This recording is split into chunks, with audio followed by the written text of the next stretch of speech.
Assalamualaikum. Woi, Saya mau bagi kupon, nak. Masya, bagi ini kupon besar sekali bagi ini memang gagah.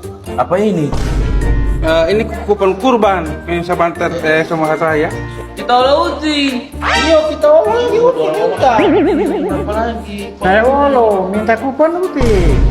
Saya sama minta kupon. Ngoni tidak mendapat. Ini cuma khusus orang Islam punya. Ngoni kan non Muslim. Baru mau minta lagi. Uti bagi. Tunggu kalau ngoni punya yang begini. Kenapa pakai kecil begini? Tidak dengan ini masa pasar punya besar-besar, orang punya kecil. Kalau yang kecil begitu ekonomi. Kalau begini bisnis. Itu berapa kilo? Sama. Baru berapa DP guna beda kertas. Sapi pasar. Patelo panitia ngana ini tidak adil. Woi, delo sob aku tanya nih tuh Ustaz ngana ini tinggi soba bagi-bagi baru tinggal soba kasih fatwa tidak boleh pas apa. Aku tanya deh itu Ustaz dulu.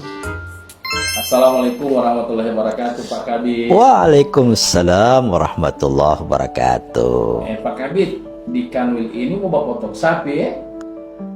Oh iya, potong sapi memang sudah menjadi kebiasaan setiap tahun toh. Berapa ekor itu Pak Kabit? Insya Allah tahun ini 16 ekor. Luar biasa. Alhamdulillah, alhamdulillah.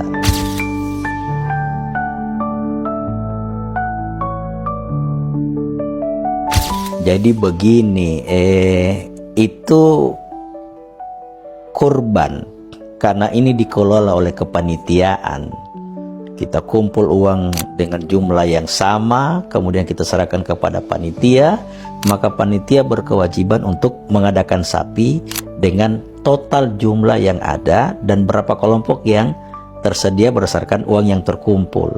Maka semestinya dengan jumlah uang yang sama, maka panitia harus membelikan sapi korban dengan kualitas dan kuantitas yang sama. Kalau kelompok satu yang 100 kilo, ya kelompok dua juga yang 100 kilo beratnya sapi. Begitu seterusnya, karena dengan jumlah yang sama hanya dibagi dalam kelompok-kelompok. Oleh karena itu, maka pada saat pembagian itu semuanya tidak ada klasifikasi kelas ekonomi, kelas bisnis, ya, kelas VVIP, VIP tidak ada. Semuanya sama, semuanya rata sesuai dengan pembagian masing-masing.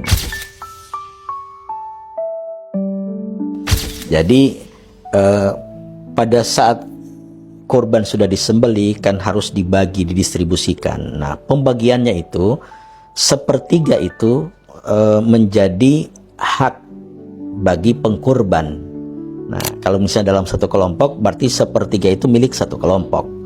Nah, 2/3-nya itu diserahkan kepada atau disedekahkan kepada yang fakir, yang miskin. Nah, kemudian boleh dihadiahkan, ya.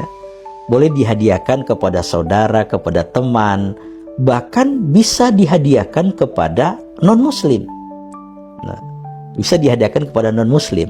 Jadi statusnya bukan sebagai sedekah, tapi sebagai hadiah, dan itu dibolehkan.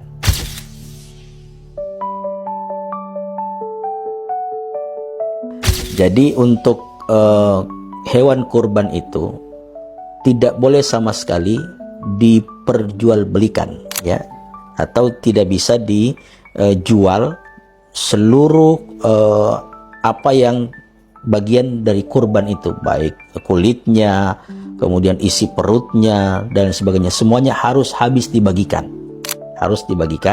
sehingga tidak boleh dijual untuk pembiayaan operasional dan lain sebagainya, termasuk tidak boleh dijual untuk membiayai yang pemotong, ya, tukang jagal, tidak bisa dibiayai dari hewan kurban itu, ya. Kalau dihadiahkan untuk yang memotong boleh, ya, sebagai hadiah, sebagai pemberian, tapi bukan sebagai sewa atau sebagai upah.